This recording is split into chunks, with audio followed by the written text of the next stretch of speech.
Читаем российскую газету от 7 ноября 2017 года под номером 251. Статья «Съемщикам вернут деньги». Минстрой нашел способ легализовать доход сдающих жилье в аренду. Для этого квартиросъемщикам предлагается предоставить социальный налоговый вычет по найму жилья. Чтобы получить его, арендатор должен предоставить договор найма и подтверждение платежей. Так, у налоговиков появятся сведения о собственниках, получивших доход со сдачи квартиры и не заплативших налоги.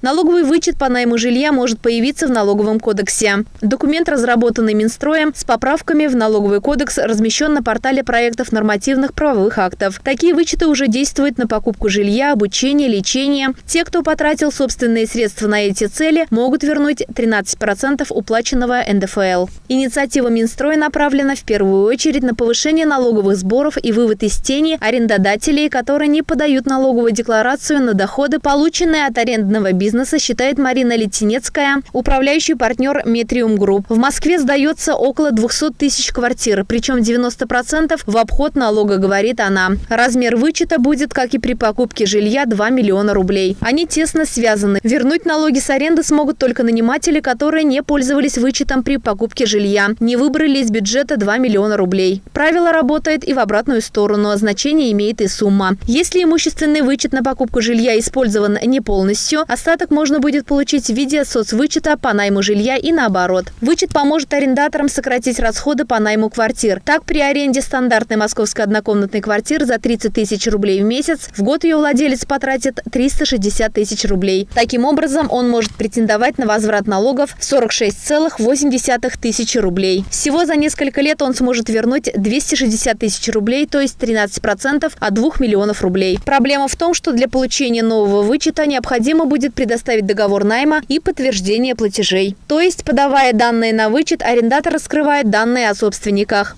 Инициатива властей вполне понятна. Рынок аренды жилья находится в серой зоне, из-за чего государство теряет огромные суммы, которые могло бы получать в виде налогов, говорит президент гильдии юристов рынка недвижимости Олег Сухов. Однако он сомневается, что в нынешнем виде документ сработает. Сейчас решать, получит ли арендатор вычет, будет собственник, так как для его получения необходимо предоставить договор, зарегистрированный в Едином государственном реестре недвижимости. Эта регистрация необходима только если срок договора найма составляет не менее года. А как известно, львиная доля заключенных договоров найма в столичном регионе носит краткосрочный характер – 11 месяцев. Если стороны планируют продлить свои отношения, они просто заключат новый договор, говорит Кирилл Кокорин, юрисконсульт юридической службы Инком недвижимость. С июля 2014 года, когда была установлена обязанность регистрировать договоры найма сроком действия не менее года, ему неизвестен ни один случай такой регистрации. Статью подготовила Ирина Жандарова. Специально для рубрики «Читаем газеты» Олеся Григорьева.